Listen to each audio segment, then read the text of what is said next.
Verify करना पड़ेगा। On हो गया। जय हिंद, नमस्ते। आज हम लोग अपने इस सेक्शन में बात करने वाले हैं क्लास 9th का जो सिविक्स का पहला चैप्टर है, what is democracy and why is democracy. So सभी को जय हिंद एंड नमस्ते। I hope all of you good. सभी लोग अपनी पढ़ाई को अच्छी तरीके से, बेहतरीन तरीके से रन करा रहे होंगे। इससे पहले आपने ये चैप्टर पढ़ा है, नहीं पढ़ा है, डजंट मैटर, लेकिन अगर आज आप ये मेरे साथ थोड़ी देर, अप्रॉक्स कितनी, अप्रॉक्सीमेटली अगर हम लोग 30 से 40 मिनट अगर आप इस क्लास को देंगे तो इसके बाद आपको इस क्लास से रिलेटेड 30 से 40 मिनट बस, पेन की निप मोटी है, इसको पतला करना पड़ेगा। एक सेकंड। अब ठीक है। तो डेमोक्रेसी पढ़ने से पहले हम कुछ वर्ड्स लिखते हैं, उनका मतलब आपको बताते हैं कि कुछ वर्ड्स आपको पता होने चाहिए। जैसे एक है डेमोक्रेसी, डेमोक्रेसी, और एक है मोनार्की, और एक है डिक्टेटरशिप। ये सब चीज़ें आपको पता होनी चाहिए। डिक्टेटरशिप, और एक होता है कॉन्स्टिट्यूशनल मोनार्की। सभी इनके देशों के हम एग्जाम्पल भी देंगे। Constitutional monarchy, constitutional monarchy. Chapter की अभी रूपरेखा भी मैं बताऊंगा, लेकिन इससे पहले ये सब चीज़ें आपको पता होनी चाहिए, जो बेसिक चीज़ें हैं, जो सभी को पता होनी चाहिए। डेमोक्रेसी का मतलब होता है लोकतंत्र। हिंदी भाषा में बिल्कुल समझिए। लोकतंत्र मतलब जो जनता के द्वारा रन कराया जाए। Democracy is the form of government which rule by the peoples, जिसमें जनता सजग होती है। और डेमोक्रेसी में क्या क्या होता है ये सब तो हम इस चैप्टर में पढ़ेंगे कि डेमोक्रेसी क्या होती है और डेमोक्रेसी क्यों बेस्ट मानी जाती है। और आज दुनिया के अधिकतर देश सब डेमोक्रेटिक ही हैं, है ना। तो इन सब चीज़ों के बारे में हम चर्चा करने वाले हैं। तो डेमोक्रेसी का मतलब क्या होता है? रूल बाय पीपल्स, इतना समझो। जिसमें पीपल्स इलेक्ट करते हैं अपने रिप्रेजेंटेटिव को, सिंपल सी बात। मोनार्की क्या होता है? रूल बाय किंग और क्वींस, रूल बाय किंग और क्वींस, क्वींस भी हो सकता है, किंग और क्वीन। डिक्टेटरशिप क्या होता है? डिक्टेटरशिप एक डिक्टेटर के द्वारा रूल किया जाए, मतलब तानाशाही। अभी इन सब का हम वो भी देंगे एग्जांपल भी। कॉन्स्टिट्यूशनल मोनार्की क्या होता है? जिसमें कॉन्स्टिट्यूशन और मोनार्की दोनों को थोड़ी थोड़ी भूमिका हो। जैसे डेमोक्रेसी क्या है? आज दुनिया के बहुत सारे देश, सारे डेमोक्रेटिक कंट्री हैं, लगभग 80% देश, 80 क्या, 80% से ही ज़्यादा है, 90%। मोनार्की क्या है? जहाँ पे किंग, जैसे कि डेमोक्रेसी का क्या क्या एग्जांपल है? जैसे इंडिया है, यूएसए, ये सब क्या है। लेकिन यूएसए ने तो अभी ऐसा कुछ कर दिया है कि डेमोक्रेसी का हनन कर दिया है, क्या आप लोगों को पता है ये? मोनार्की क्या है? मोनार्की जहाँ पे किंग, और जैसे कि अरब अरब कंट्रीज में भी है ऐसा, अरब कंट्रीज में। और डिक्टेटरशिप, जैसे कि आप, इसका एग्जांपल है नॉर्थ कोरिया। आप क्या किम जोंग से परिचित हैं? कॉन्स्टिट्यूशनल मोनार्की कहाँ पर है? जैसे यूके में, आप ब्रिटेन देखोगे ना, वहाँ पे किंग्स भी चलता है।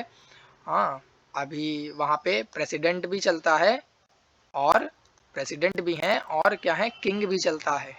किंग और क्वीन भी चलता है। अभी वहाँ पे क्वीन एलिजाबेथ सेकंड की डेथ हुई थी ना रिसेंट, मतलब 2000, मतलब अभी नहीं बोल सकते हैं, लेकिन अभी उनकी डेथ हो चुकी है।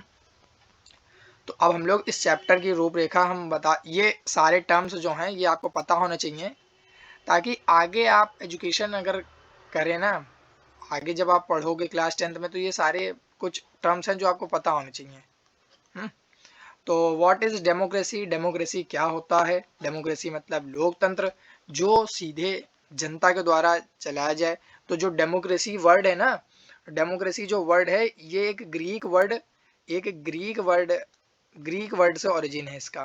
ग्रीक वर्ड से ओरिजिन है, जिसका संधि विच्छेद है, क्या मतलब, डेमोस और क्रेटिया। डेमोस और क्रेटिया। तो डेमोस का मतलब होता है, डेमोस का मतलब होता है लोग, पीपल्स। डेमोस का मतलब होता है लोग, पीपल्स। और क्रेटिया का मतलब होता है रूल, रूल मतलब शासन, है ना। तो अब जब इसका आप संधि विकसित करोगे, मतलब इन दोनों को जब एक साथ बोलोगे ना गैदर करके, तो इसका मतलब होता है कि एक ऐसा शासन जिसमें जनता रूल कर रही है।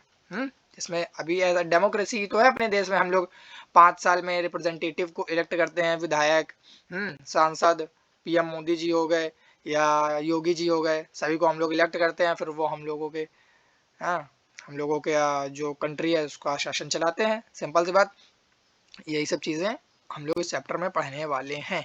तो ओवरव्यू मतलब आपको दो टाइप, मतलब गवर्नमेंट की कई टाइप्स हो सकती हैं कि डेमोक्रेटिक कंट्री होती हैं, नॉन डेमोक्रेटिक कंट्री, ये सब चीज़ें इसमें बताई गई हैं। शुरुआत कहाँ से है, व्हाट इज डेमोक्रेसी से, वाई डिफाइंड डेमोक्रेसी। अच्छा, दो टाइप की गवर्नमेंट देखो ये बताया गया है, एक है डेमोक्रेटिक गवर्नमेंट हो सकती है और एक क्या हो सकती है, नॉन डेमोक्रेटिक गवर्नमेंट, जहाँ पे डेमोक्रेसी नहीं होगी। यही तो बताया गया है। तो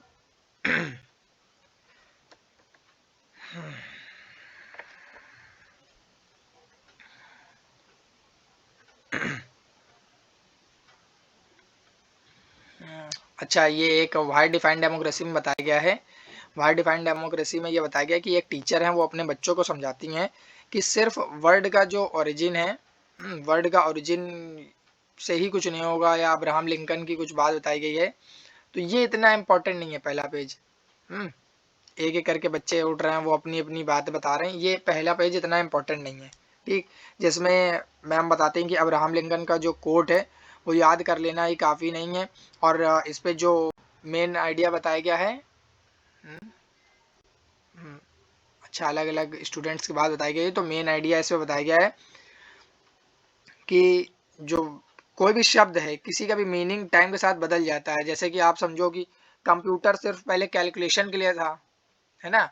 अब लेकिन क्या है, कंप्यूटर आप उस पर GTA वाई सिटी खेल रहे हो, नेटफ्लिक्स देख रहे हो और बहुत सारी चीज़ें कर रहे हो।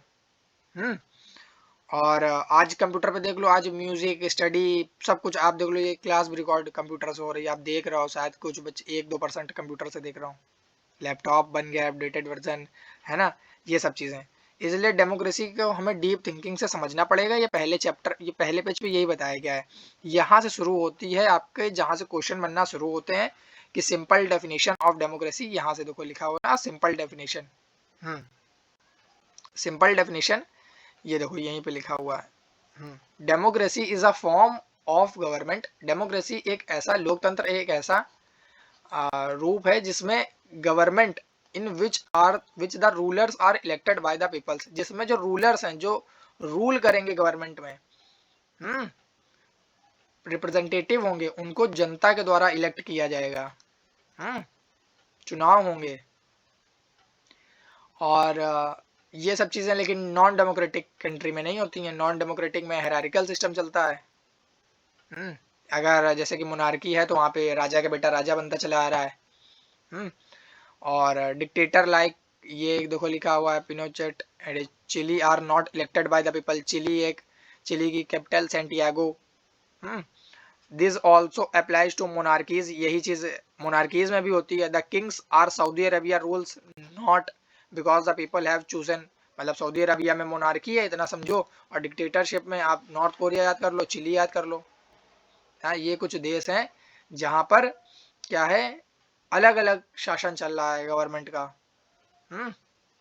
ये देखो बताया गया है, यहाँ पे देखो एक बताया गया है कि the army rulers of Myanmar were not elected by the peoples, those who happened to be become. अच्छा, ये डिक्टेटरशिप की बात बताई गई है। जो आर्मी लीडर्स, तो एक ये डेफिनेशन आपको याद रखनी है, बहुत इंपॉर्टेंट, क्योंकि आपके पेपर में कुछ इंपॉर्टेंट इस चैप्टर से क्वेश्चन बनते हैं, जैसे कि Y democracy is better than non democratic government, है ना। तो उन सब चीज़ों को रिप्रेजेंटेशन करने में आपको, ये जब तक आप नहीं पढ़ोगे तब तक आप नहीं कर पाओगे। ये कुछ जो इम्पोर्टेंट है ना, ये आपको पढ़ने ही पड़ेंगे सारे, हर पेज पे एक ना एक कहीं ना कहीं इम्पोर्टेंट दिया गया है, ठीक। फिर उसके बाद क्या बताया गया है, तो सिंपल डेफिनेशन समझ गए ना डेमोक्रेसी का, कि मतलब सभी डेमोक्रेसी का एक कॉमन फीचर, गवर्नमेंट क्या है, लोगों के द्वारा रन कराई जा रही, चुनी जा रही है, रिप्रेजेंटेटिव चुने जा रहे हैं, तो यही एक सिंपल डेफिनेशन मिलती है इन्हीं सबसे। नॉन डेमोक्रेटिक कंट्री में देखो बता दिया कि म्यांमार में क्या है, आर्मी रूलर्स का शासन चल रहा है, और यहाँ पे जो चिली है, चिली में क्या है, डिक्टेटर्स का, एंड सऊदी अरबिया में मोनार्की चल रही है, मोनार्की वाला सिस्टम। लेकिन इन सब चीज़ों के चलते हुए आप ये सोचो केवल इलेक्शन कराना ही काफ़ी नहीं है, बहुत से डिक्टेटर्स भी इलेक्शन करवाते हैं। जैसे आप नॉर्थ कोरिया में देख लो, बहुत अच्छा एग्जांपल है। नॉर्थ कोरिया के ऊपर एक बार अमेरिका ने कह दिया था कि आप तो डिक्टेटरशिप चला रहे हो, तो अमेरिका को ऐसा जवाब दिया था यूएसए ने, सॉरी नॉर्थ कोरिया ने ऐसा जवाब दिया था यूएसए को, उन्होंने कहा कि चलो अच्छा, चलो वोट कराएंगे, बहुत बन रहे हो ना तुम। कहता है ठीक है, इलेक्शन कमीशन से कहा कि चलो वोटिंग हेल्ड कराइए, कमीशन से कहा कि सब कुछ तैयारी करो, फिर से वोट हो। उनके खिलाफ एक भी वोट नहीं जाता है किम जोंग के विरोध में। तो अमेरिका के ट्रंप कहते हैं कि ये तो आप बेईमानी कर रहे हो, आप डिक्टेटरशिप चला रहे हो। तो कहते हैं नहीं, ऐसा नहीं है ना। तो यही चीज़ हम बता रहे हैं। वो कहते हैं नहीं, आप हमारे यूएसए के इलेक्शन कमीशन से कराइए। तो कहते हैं अच्छा, अब हम पे यही रखा है ना कि हम यूएसए के इलेक्शन कमीशन से कराएं, तुम फिर हमारे यहाँ से करा लो, यही बचा है तो, है ना। तो डेमोक्रेसी को केयरफुल्ली डिफाइन करना ज़रूरी है, सिंपल सी बात, समझ रहे हो ना। डेमोक्रेसी का उसका अनथिंकिंग मैनर वी शुड, मतलब कि डेमोक्रेसी को अच्छी तरीके से रन कराना ज़रूरी है। कहीं कहीं पर डेमोक्रेसी अगर सही तरीके से नहीं रन कराएंगे तो देश हमारा क्या है, पीछे की तरफ जाएगा।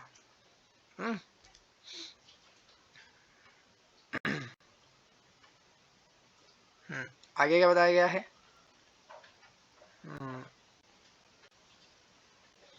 ये कार्टून बताया गया है। कार्टून में आप देख सकते हैं कि क्या बताया गया। This cartoon was drawn when election were held in Iraq with the presence of US and other foreign powers. What do you think this cartoon is saying? ये कार्टून क्या कह रहा है कि देख रहे हो ना आप कि जितने भी डेमोक्रेसी गिर रही है, यहाँ पे तो democracy basically Iraq Iraq, why is democracy return the way it is. आप लोग कमेंट में बताइएगा जो थोड़ी सी बुद्धि लगा पा रहे हैं। आगे क्या बताया गया है, फीचर्स ऑफ डेमोक्रेसी के बारे में बताया गया है कि क्या क्या इसके फीचर्स होंगे डेमोक्रेसी के। जैसे कि आप गाड़ी लेते हो, फोन लेते हो, इन सबके फीचर्स होते हैं ना, गुण। तो डेमोक्रेसी के क्या गुण हैं, लोकतंत्र के क्या गुण हैं, इनके बारे में थोड़ा सा समझने की कोशिश करेंगे कि अब डेमोक्रेसी तो आ गई, लेकिन डेमोक्रेसी में हम कौन कौन से रूलर्स इलेक्टेड होने चाहिए, इलेक्शन कैसे रन कराने चाहिए, कौन वोट दे सकता है, कौन वोट नहीं दे सकता है, क्या इलेक्टेड जो गवर्नमेंट होगी वो अपनी मनमानी करेगी, है ना। ये सब चीज़ें बताई गई हैं। इन सब के जो आंसर्स हैं वो डेमोक्रेसी फीचर्स में निकलते हैं। ठीक है, एक एक करके पढ़ेंगे हम लोग। यही बताया गया है। जैसे कि who are the rulers in this definition. अगर बन भी गई डेमोक्रेसी तो रूलर कौन बनेगा। तो इसमें बताया गया है which decisions may be taken by elected official in democracy, what kind of election constitutes and are democratic election. बताया गया है कि इलेक्शन कैसे होने चाहिए, कौन वोट दे सकता है, who are the people who can elect the rulers, elected as a rulers, कौन कौन वोट दे सकता है। Can a democracy deny some citizens this right, क्या किसी कोई ऐसा होगा कि जिसको ये राइट नहीं होंगे। फाइनली क्या बताया गया है, इन सबके जो what kind of a form of government is a democracy, मतलब बताया गया है कि elected rulers do what ever in want in a democracy, क्या जो इलेक्टेड हम लोग जिनको इलेक्ट करेंगे क्या वो अपनी मन मानी ही चलाएंगे, है ना। तो सबसे पहले इसमें बताया गया है इन्हीं सबका आंसर बताया गया है फीचर्स ऑफ डेमोक्रेसी में। अभी तक ये बुकिश लैंग्वेज नहीं समझ पाया तो इतना समझ लो कि कौन कौन से रूलर्स होंगे जो इलेक्टेड होने चाहिए, पहला इस पे पैराग्राफ में ये बताया गया है। कौन कौन से रूलर्स होने चाहिए जो इलेक्ट होंगे, और इसमें समझे। और दूसरे इस पे पैराग्राफ में बताया गया कि इलेक्शन कैसे रन कराने चाहिए, इलेक्शन कैसे रन कराने चाहिए, किसके किसके पास राइट टू वोट है, कौन कौन वोट दे सकता है, किस बेसिस पे दे सकता है। इस पे बताया गया है कि फाइनली क्या जो गवर्नमेंट बन जाएगी उसमें जो गवर्नमेंट में जो सत्ता में लोग होंगे क्या वो कुछ भी कर सकते हैं? इन सबका आंसर यहाँ से शुरू होता है, major decisions by elected leaders. यहाँ से पाकिस्तान का एक क्या परवेज मुशर्रफ जी का एक एग्जांपल बताया गया है कि जो मिलिट्री ग्रुप को लीड कर रहे हैं, इलेक्शन हुए, पार्लियामेंट तो थी लेकिन फाइनल जो उनके पास इनकी टाइम पे क्या था कि पाकिस्तान के जनरल परवेज मुशर्रफ थे, तो इनके टाइम पे ये जब बने तो इलेक्शन हुए, ठीक है, पार्लियामेंट गठित हो गई, पार्लियामेंट भी बन गई, लेकिन हुआ क्या कि इनके टाइम पे जो पावर थी वो फाइनल पावर जो थी वो आर्मी के पास थी, समझे? इनके टाइम पे क्या थी, जो पावर थी वो आर्मी के पास थी। ये थोड़ा डर के रहते थे। लोग रिप्रेजेंटेटिव चुनते थे लेकिन पर डिसीजन क्या लेती थी, डिसीजन आर्मी लेती थी। होता है ना, दुपक के बैठ जाते छुप के डरे डरे लोग, वो तो major decision by elected leaders में ये बताया गया है कि इनके टाइम पे परवेज मुशर्रफ जी का एक एग्जांपल लिया गया है, सिंपल सी बात, जिसपे पार्लियामेंट तो थी, इलेक्शन भी हुए, पार्लियामेंट भी बनी, लेकिन फाइनल पावर आर्मी के पास ली गई। जितने भी डिसीजंस होते थे सब आर्मी लेती थी। जितने भी डिसीजंस कौन लेती थी, सारे डिसीजंस आर्मी लेती थी, सारे डिसीजंस आर्मी लेती थी। तो ये जो फीचर्स 1 का इस पे कंक्लूजन बताया गया है, क्या बताया गया है?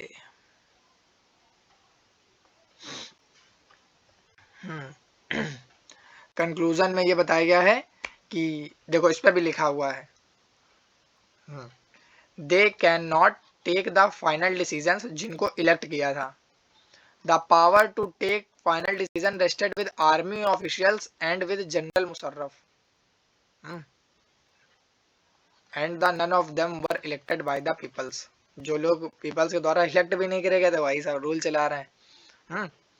तो this happen in many dictatorship and monarchies, ये सब तो डिक्टेटरशिप और मोनार्कीज में होता है। अब देखो ये चीजें अगर मैं आपको पहले ना बताता कि डिक्टेटरशिप क्या होता है, मोनार्की क्या होता है, तो फिर मुझे यहाँ बताना पड़ता, फिर रिलेट करने में प्रॉब्लम आती। अब आप समझ गए होगा डिक्टेटरशिप क्या होता है, मोनार्की क्या होता है। ये इलेक्टेड पार्लियामेंट में हो रहा था, देख लो भैया पाकिस्तान की हालत, है ना। तो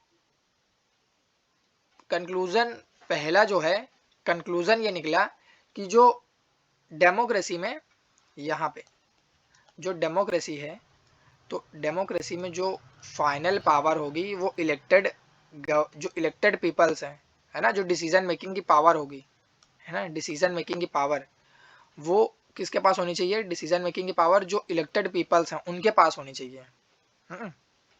सिंपल सी बात, डिसीजन मेकिंग की पावर जो हम लोग इलेक्ट कर रहे हैं उनके पास होनी चाहिए। Real powers some external not with locally elected representative, this can not be called peoples rule. इसको हम लोग अगर कोई और रूल करेगा तो इसको हम लोग पीपल्स रूल नहीं कहेंगे, मतलब डेमोक्रेसी नहीं कहेंगे। तो यही इस पे फर्स्ट फीचर का कंक्लूजन बताया गया है। In a democracy the final decision making power must rest with those elected by the peoples, जिनको इलेक्ट किया है उनके द्वारा सब चीजें चलाई जाए, समझे? ये नहीं कि सरकार बन गई उसके बाद कोई भी कुछ भी कर रहा है। फिर उसके बाद free and fair electoral competition, ये बताया गया है क्या? Free and fair, free and fair मतलब फ्री मतलब निशुल्क और फेयर मतलब निष्पक्ष, मतलब कोई बेमानी मानी नहीं होनी चाहिए। इलेक्टोरल कंपटीशन, जैसे कि चाइना में क्या होता है, इलेक्शन होता है लेकिन सिर्फ कम्युनिस्ट पार्टी के कैंडिडेट्स ही अलाउड होते हैं। मैक्सिको में इलेक्शन होते रहे हैं लेकिन रूलिंग पार्टी चीटिंग कर रही है। और तो बस ये कुछ एग्जाम्पल्स बताए गए हैं कि जैसे एक चाइना का एग्जाम्पल दिया गया कि चाइना में इलेक्शन तो होता है हर 5 साल में, लेकिन वहां पे क्या है, सिर्फ कम्युनिस्ट पार्टी ही रूल कर रही है, सॉरी कम्युनिस्ट पार्टी के ही लोगों को, कैंडिडेट्स को अलाउड है। और यहाँ पे some members are elected by the army, केवल चाइनीज, देखो लिखा है ना, यहाँ पे देखो लिखा है only those who are the member of Chinese Communist Party or 8 smaller parties allied to it were allowed to contest election held in जो चाइनीज कम्युनिस्ट पार्टी के अंतर्गत होंगे ना, उन्हीं को इलेक्शन में, मतलब इलेक्शन में पार्टिसिपेशन का वो मिलेगा, कंसेंट, सहमति, ठीक है। लेकिन मैक्सिको में क्या है, मैक्सिको में तो इलेक्शन हो रहे हैं, तो यहाँ पे क्या है, कम्युनिस्ट पार्टी, यहाँ पे क्या है, चाइना की कम्युनिस्ट पार्टी के बारे में बताया गया, और मैक्सिको में बताया गया है कि मैक्सिको में तो इलेक्शन हो रहे हैं, लेकिन वहां पे क्या एक ही रूलर है, क्या नाम है उसका, अच्छा रूलर का नाम नहीं बताया गया है। वहां पे मैक्सिको में तो जो हो रहे हैं, 6 years to elect its president, the country has never been under military dictators rules। यहाँ पे कोई मिलिट्री और डिक्टेटर रूल नहीं है, पर फिर भी क्या है, यहाँ पर इलेक्शन हो रहे हैं, लेकिन रूलिंग पार्टी चीटिंग करती रहती है। किसी को नाम नहीं लेना है किसी भी पार्टी का, बीजेपी जेपी का, ठीक। तो पार्टी कॉल्ड, अच्छा ये बताएगा, party called RI, institutional revolutionary party, अच्छा इनका एब्रीवेशन है PRI। तो यही एक पार्टी है जो हर बार जीतती है। तो इसका एक कंक्लूजन बताया गया है मैक्सिको वाले का ही रेफरेंस लेके, कि इसका रेफरेंस बताया गया है, यहाँ पे देखो बताया गया है, सेकंड फीचर में क्या बताया गया है, to our understanding of democracy holding election of any kind is not sufficient, the election must offer a real choice between political alternative and it should be possible for people to use this choice to remove existing rulers if they wish so। मतलब अगर कोई representative सत्ता पे है, अगर उसको हटाना है जनता को, तो वो हटा सके, ऐसा होना चाहिए।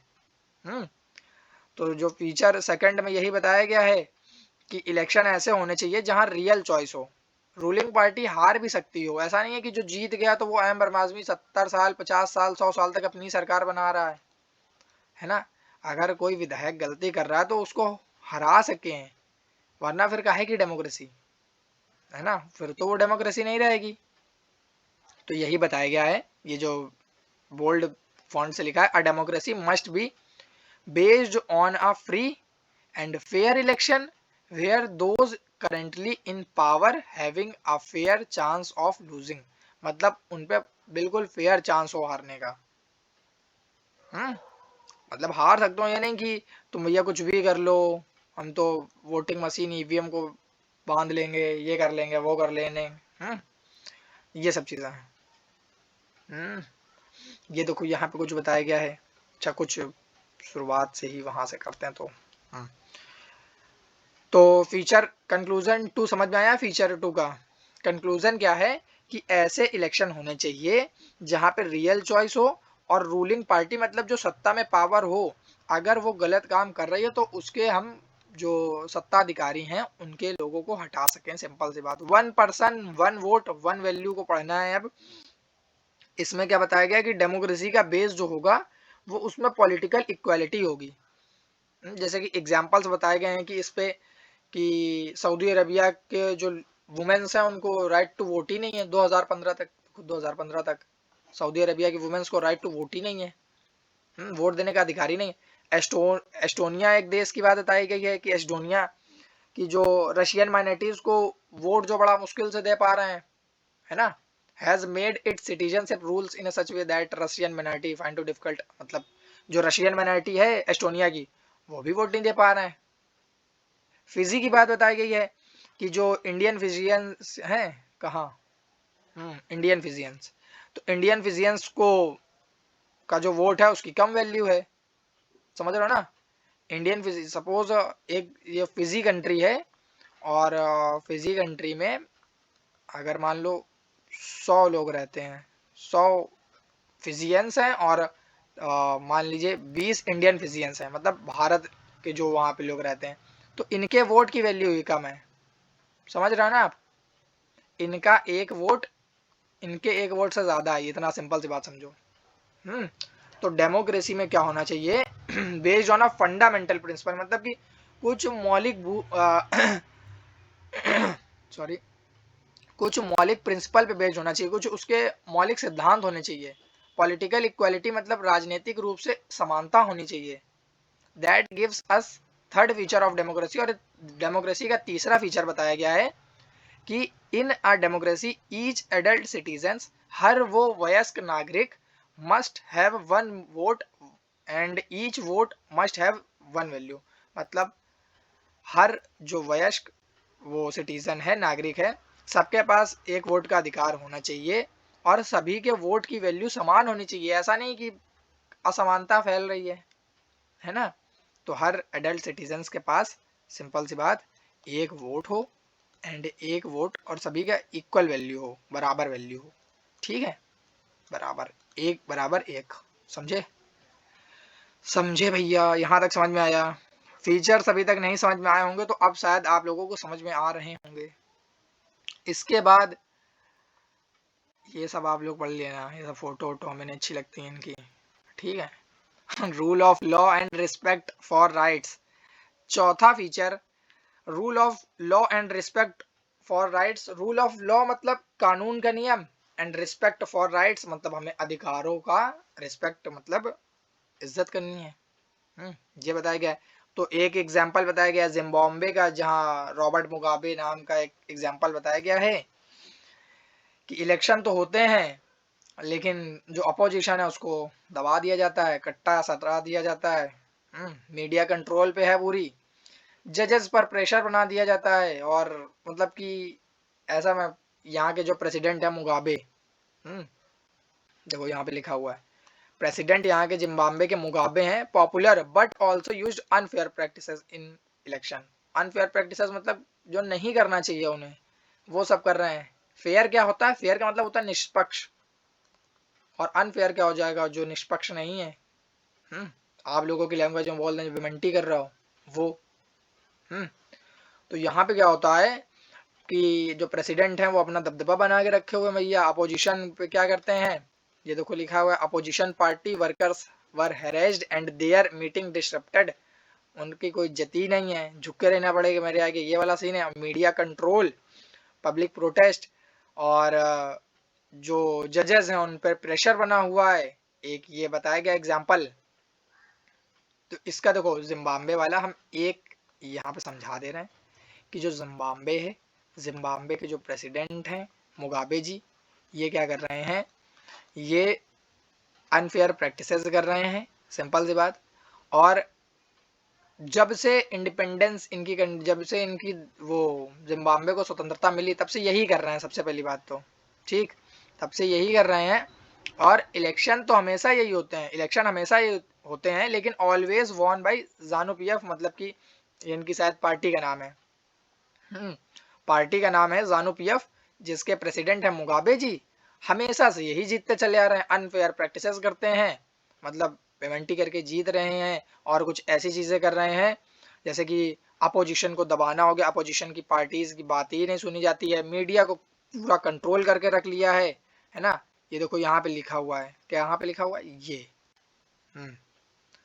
यहाँ पे देखो लिखा हुआ है, public protest and demonstration against the government were declared illegal. अगर कुछ भी बोल दिया, पब्लिक प्रोटेस्ट मतलब कि जो जनता के द्वारा विरोध होता है ना सरकार का, या कुछ भी कर सकते हो आप। जैसे कि अभी अरावली हुआ था, अरावली में लोगों ने प्रोटेस्ट किया था, ये सब करते मिल गए तो एक एक को जेल डाल देंगे। तो ये सब क्या है, इलीगल है। Limited rights and criticise to the president, मतलब ज्यादा नहीं बोल सकते प्रेसिडेंट के खिलाफ में। टेलीविजन रेडियो सब मीडिया कंट्रोल कर लिया है, जजेस पर भी प्रेशर है। तो कंक्लूजन इसका फीचर 4 का निकला है कि जो सिटीजन्स के बेसिक राइट्स है ना, वो प्रोटेक्टेड होते हैं। ये नहीं कि आप जो मन चाहे वो अपना चला रहे हैं, जो मन चाहे वो चला। तो गवर्नमेंट क्या है, गवर्नमेंट एक कॉन्स्टिट्यूशन के रूल्स को फॉलो करती है। सिंपल सी बात, ऐसे नहीं चल पाएगी सरकार जैसे ये मुगाबे जी चला रहे हैं। ये भी देखो यहाँ पे लिखा हुआ, government arrest journalist who went against the government ignored the some courts. सबको खत्म कर रहा है भैया, ये बहुत खतरनाक है मुगाबे। समझे? तो इसकी फीचर 4 का भी कहीं ना कहीं बताया गया होगा। कहाँ है फीचर 4? हाँ ये देखो बताया गया है।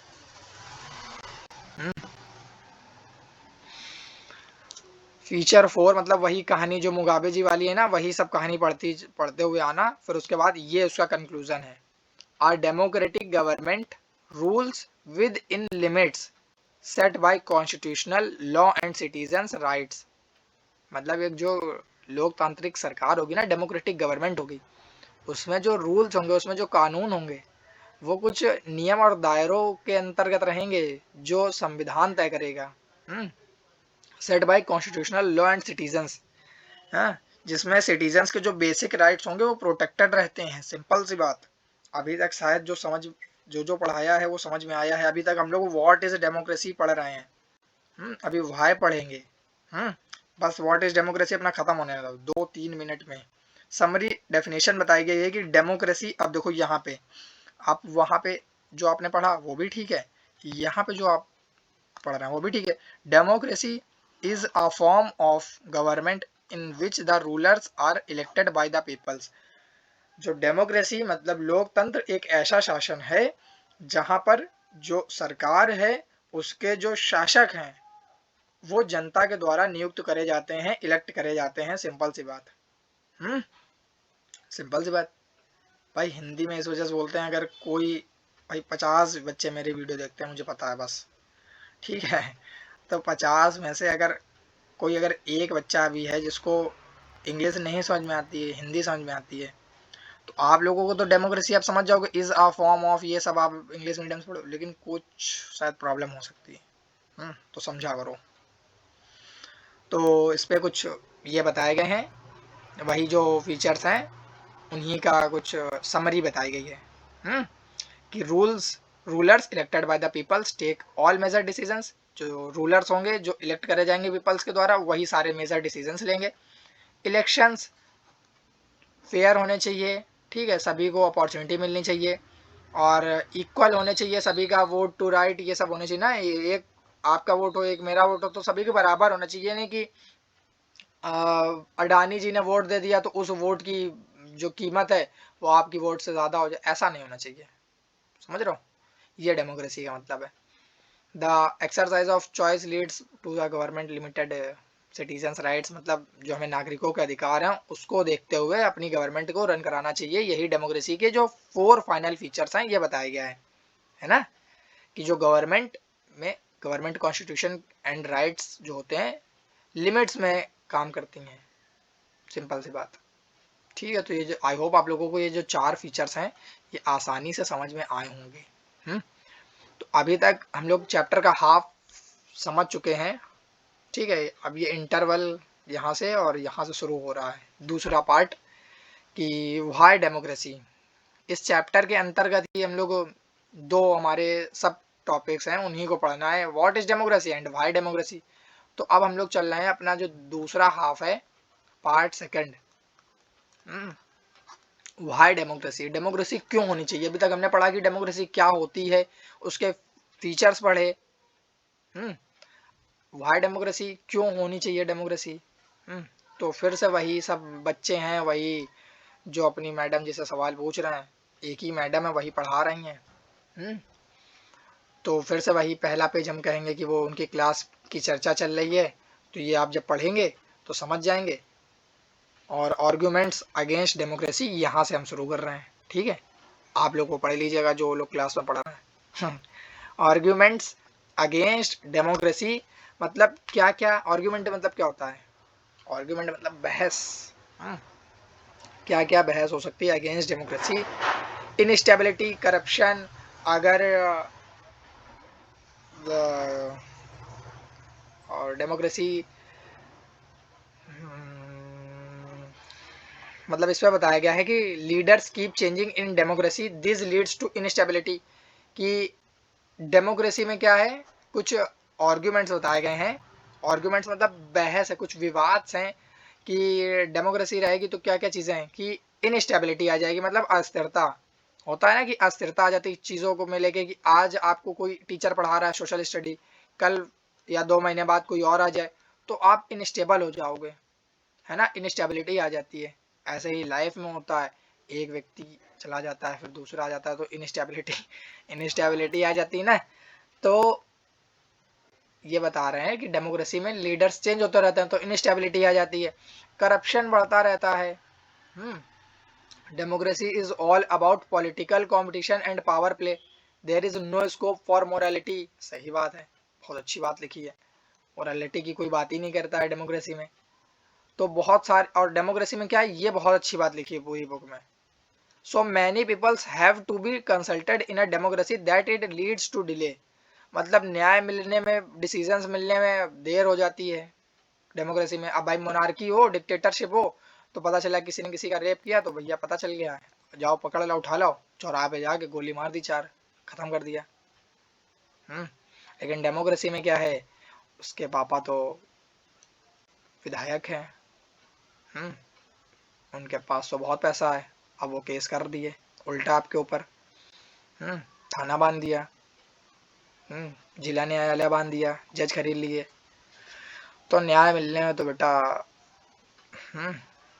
लीडर्स यहाँ पे चेंज होते रहते हैं तो instability, leaders, elected leaders do not know the best interest, it leads to the bad decisions, decisions लेने में भी। तो democracy leads to corruption, corruption बढ़ता है। ऑर्डिनरी पीपल्स मतलब जो हम लोग हैं, सामान्यता लोग, don't know what is good for them, they should not decide anything. और तो अच्छा, चलो फिर एक सवाल पूछते हैं आपसे, अगर डेमोक्रेसी इतनी ही बुरी है तो जो लोग हैं बोलने की फ्रीडम क्यों चाहते हैं, ये बताओ। अगर डेमोक्रेसी, पता है डेमोक्रेसी अगर कॉन्स्टिट्यूशन है तो डेमोक्रेसी है, सिंपल सी बात। कॉन्स्टिट्यूशन नहीं रहेगा तो डेमोक्रेसी नहीं रहेगी। तो अगर आपको डेमोक्रेसी हटानी तो कॉन्स्टिट्यूशन हटाना पड़ेगा। जैसा अपना कॉन्स्टिट्यूशन है इतना कि आपको बोलने के राइट्स हैं, आपको एजुकेशन का राइट है, ये सब चीज़ें समझ रहे हो ना। तो हम लोग ना चाह के भी हटा नहीं सकते हैं, मतलब सॉरी, चाह के भी हटा नहीं सकते हैं ये सब चीज़ों को। फिर कुछ आर्गुमेंट्स बताए गए हैं कि एक चाइना की फेमाइन, फेमाइन मतलब होता है अकाल, अकाल पड़ जाती है ना, भूख के चक्कर में अकाल पड़ जाती है, जो उसी को अकाल कहते हैं। तो जो चाइना में जो 1958 से 1961 तक जो अकाल पड़ी थी, वो worst recorded famine in the world है हिस्ट्री की, मतलब सबसे, इतिहास की सबसे खतरनाक और सबसे बड़ी अगर अकाल कोई है तो वो चाइना की, ये बताया गया। लगभग 3 करोड़ लोग मर गए थे इसमें अकाल के चलते, है ना। इंडिया की भी जो इकोनॉमिक कंडीशन है तब बहुत खराब हो गई थी, not much better than China. India, Bharat भी अस्थिर था। भारत में भी बहुत सारी मतलब भारत में भी ऐसे ही हम लोगों ने फेस किया है, ये बताया गया है। This was a result of different government policies in 2 countries. अच्छा, ये फेमाइन एमाइन आपके पेपर में नहीं आएगा, केस स्टडी बना दें तो बात अलग है, फीचर्स आते हैं। आर्ग्यूमेंट्स फॉर डेमोक्रेसी, फिर यहाँ से कहाँ से शुरू है, ये इंपॉर्टेंट पॉइंट लिखा हुआ है। अब जो हम बोल्ड बोल्ड है ना वो पढ़ेंगे, क्योंकि बोल्ड जो है वो समरी है, जो उतना पूरा लिखा हुआ है ना, जो यहाँ से यहाँ तक पूरा लिखा हुआ है, जो यहाँ से यहाँ तक पूरा लिखा हुआ है उसकी समरी है ये।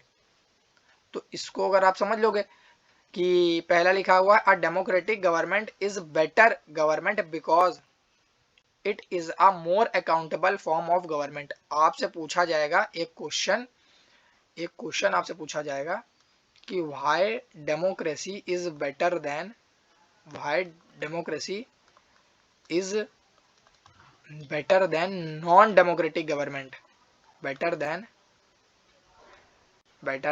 Non democratic government, non democratic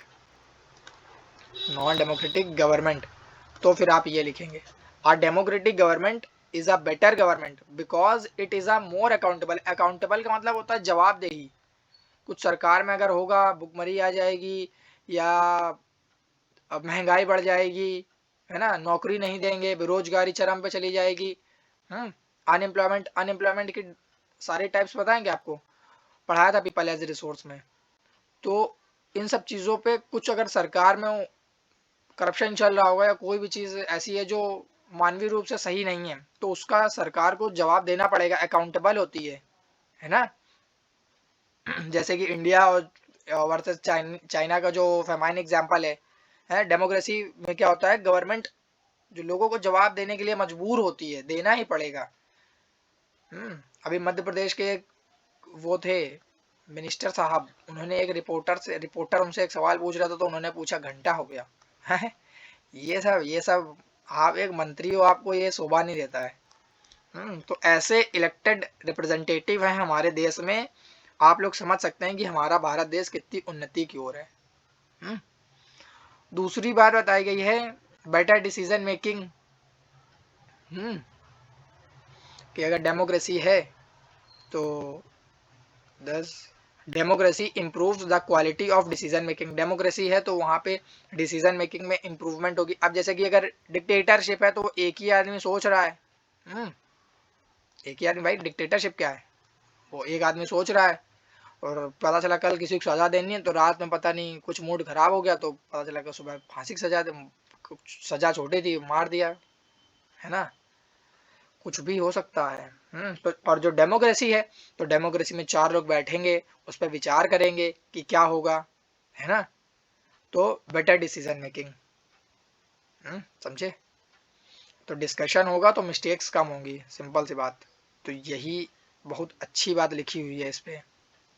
कहाँ लिखा हुआ है, हाँ, आ democratic decision always involves many persons, discussion and meetings. When a number of people put their head together, they are able to point out possible mistakes in any decisions. यही आपको भी करना चाहिए। ए है, बी है, कोई अगर झगड़ा हो जाए कभी तो बैठ के डिस्कशन कर लो, तो चीज़ें सॉल्व हो जाती हैं, वरना फिर क्या होता है, रियून हो जाती हैं, बर्बाद हो जाता है सब। तो आगे क्या बताया गया है, बेटर डिसीजन मेकिंग होती है डेमोक्रेसी में। और क्या बताया गया, democracy enhance the dignity of citizens. Democracy enhance the dignity of citizens मतलब जो लोगों की गरिमा बनाए रखने के लिए यह बताया गया है। लोगों की गरिमा बनाए रखती है डेमोक्रेसी, पीसफुल सॉल्यूशन देती है किसी भी प्रॉब्लम का। लेकिन आपने नायक मूवी तो देखी होगी, कुछ लोग मरते हैं तो मरने दो, कुछ बसें चलती हैं तो चलने दो। तो ये सब चीज़ें आप लोग देख सकते हैं बुक से रिलेटेड। बुक में तो देखो जो बताया गया वो सच बोलती है बुक, लेकिन जो देश में चल रहा है अब वो थोड़े ना बुक लिख देगी, समझ रहे हो ना। तो आगे क्या बताया गया है, हम जो डेमोक्रेसी है उस पर हम लोग अपनी गलतियों पर विचार कर सकते हैं। एक बार अगर अच्छे दिन नहीं आए डबल इंजन की सरकार तो फिर आप दूसरी बार वोट दूसरे को दे के जीत सकते हैं, है ना। लेकिन ऐसा नहीं हो सकता है क्योंकि अच्छे दिन एक ही पार्टी ला सकती है, वो है। तो डेमोक्रेसी की बात बताई गई है, democracy is better than other forms of government. Better है किसी भी अदर फॉर्म्स ऑफ गवर्नमेंट, मतलब कि मोनार्की और डिक्टेटरशिप से कई ज़्यादा अच्छी है, because it allows us to correct its own mistakes. अपनी गलतियों पर सुधार कर सकती है। गलतियों पर सुधार करते हो ना आप लोग भी, गलतियों पर सुधार करते हो ना। गलत गवर्नमेंट बन गई एक बार और आपसे झूठ बोल के झूठे वादे करके सरकार बना ली तो आप फिर से हरा दोगे उनको। लेकिन ऐसा नहीं हो रहा है, ऐसा नहीं हो रहा है। हाँ, आगे क्या बताया गया है, एज वी सॉ अबव, जैसा कि हम लोगों ने आगे पढ़ा, there is no guarantee that mistakes can not be made in democracy. हम लोग ये नहीं कह सकते कि डेमोक्रेसी में गलतियां नहीं हो सकती हैं, गलतियां हर इंसान से हो सकती हैं। हम पढ़ा रहे हैं, कोई पढ़ा रहा है, सब गलतियां करना इंसान का स्वाभाविक वो है rule. No form of government can guarantee that, कोई भी अदर फॉर्म ऑफ गवर्नमेंट मतलब कि चाहे डिक्टेटरशिप हो चाहे मोनार्की हो, वो ये गारंटी नहीं करती है that sorry, the advantage in a democracy is that such mistakes cannot be hidden for long. Democracy का मतलब ये है कि आप अगर कोई मिस्टेक्स हुई हैं, कुछ गलतियां हैं, तो आप बहुत लॉन्ग समय के लिए, बहुत सालों साल तक छुपा नहीं सकते हो। तो वो छुपा नहीं सकते हो आप। अब तो आप देख ही लो, पहले के टाइम पे तो चलो मान लो जिसने रूल किया तो छुपा लिया तो छुपा लिया, लेकिन अब तो इतना ज्यादा सोशल मीडिया है, आपने कुछ गलत काम किया तुरंत वीडियो बन गया, अब वो बनी ही रहेगी, वो ड्राइव पर डाल लेंगे, वो पड़ी है। जब सरकार सत्ता हटेगी तब पता चलेगा।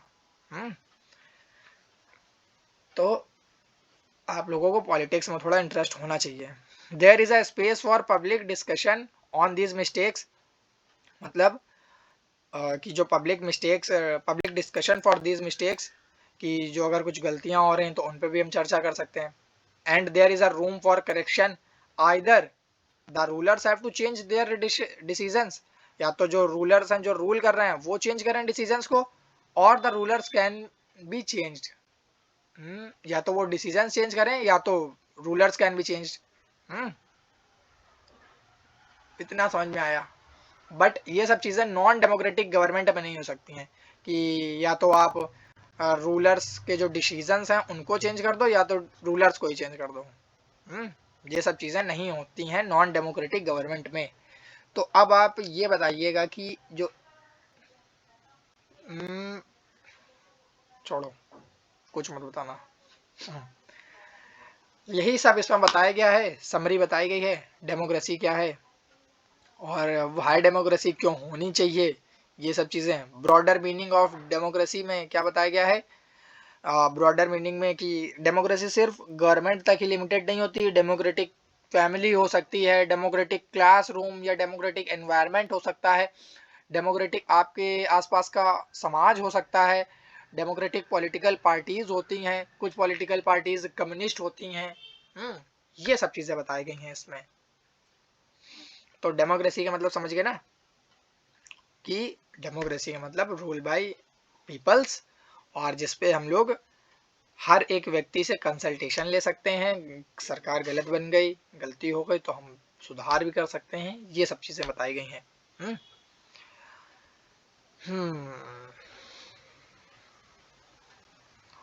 फिर क्या बताया गया है, देखो ये बताया गया है we are a very democratic family. अच्छा, डेमोक्रेटिक फैमिली है, अच्छा कहो कि क्या कि डिक्टेटरशिप भी हो सकती है क्या फैमिली में, और क्या हो तो सकती है कि एक किसी एक ही का शासन चलता हो। डिक्टेटर फैमिली भी तो हो सकती है कि 8 व्यक्ति रहते हैं घर पे लेकिन एक का ही शासन चलता है और किसी की सुनी ही नहीं जाती, चाहे वो राइट कहें चाहे रॉन्ग। तो वो डिक्टेटर फैमिली हो जाएगी। ऐसे क्लासरूम भी आपका वो डेमोक्रेटिक हो सकता है कि सबकी बात सुने आपके टीचर्स हैं जो। फिर बताया गया है डेमोक्रेसी एज एन आइडियल के बारे में। डेमोक्रेटिक सोसाइटी भी हो सकती है, देखो यहाँ पे लिखा हुआ है कहीं ना कहीं भी देखा था, democratic society and ways of evaluating our democracy, basic principle of consultation. सब पूरे चैप्टर में यही बातें बड़ी बड़ी करके बताई गई हैं। True democracy will come to this country only when no one goes hungry to bed, कि एक डेमोक्रेसी का, सच्चे लोकतंत्र का यही एम रहता है कि कोई भी व्यक्ति only when no one goes hungry to bed, मतलब कि कोई भी व्यक्ति भूखा नहीं रहना चाहिए। और in a democracy every citizen must be able to pay equal role, मतलब सभी का एक, मतलब कि सभी का इक्वालिटी है, सभी का समान रोल है in decision making. For this you don't need just an equal right to vote. Every citizen needs to have equal information, basic education, equal resources and lot of commitment. मतलब सभी के पास equal education है, ये नहीं कि कोई ब्राह्मण है तो उसको पढ़ने का राइट है और एक अगर कोई चमार है तो उसको पढ़ने का राइट नहीं है, है ना। तो ऐसा नहीं होना चाहिए। यही सब बातें बताई गई हैं perfect democracy. This also means that no country is a perfect democracy. देखो कितनी अच्छी बात लिखी गई है। इन सब का मतलब this also means that no country is a perfect democracy, मतलब कहीं भी परफेक्ट डेमोक्रेसी नहीं, हम लोग परफेक्ट बनने की तरफ चल रहे हैं। कोई भी व्यक्ति हो, आप हो, हम हो, कोई भी टीचर हो या कोई भी मंत्री हो, सब लोग परफेक्शन की तरफ अपने रास्ते में चल रहे हैं, कोई परफेक्ट कभी नहीं बन पाएगा। तो यही सब बताया गया है। That does not make it an ideal democracy. Ideal democracy की बात बताई गई कि कोई भी व्यक्ति भूखा ना सोए, सबको इक्वल एजुकेशन और इन्फॉर्मेशन मिले, एजुकेशन का राइट होना चाहिए। कोई भी देश कभी परफेक्ट डेमोक्रेसी नहीं हो सकता है। डेमोक्रेसी एक कॉन्टिन्यूअस प्रोसेस है, कैसे कितना देश आप अपना बेहतर बना रहे हो। समझ में आया? तो आई होप आप लोगों को ये सारा जो पढ़ाया है समझ में आया होगा। नॉन डेमोक्रेटिक गवर्नमेंट, अब आप समझ गए होंगे कि डेमोक्रेटिक के बारे में जब इतना पढ़ लिया है तो नॉन डेमोक्रेटिक जहाँ पे ये सब देखो लिखा हुआ है कि जहाँ पे मोनार्की हो, डिक्टेटरशिप हो और आर्मी रूलर्स रूल करें, वो सब नॉन डेमोक्रेटिक गवर्नमेंट है। तो अभी के लिए यहीं पे अलविदा, फिर मिलते हैं नेक्स्ट आपका जो क्या कॉन्स्टिट्यूशनल डिज़ाइन चैप्टर है ना, आज कल परसों नरसों जब भी समय मिलता है अपलोड करते हैं। ठीक है, जय हिंद।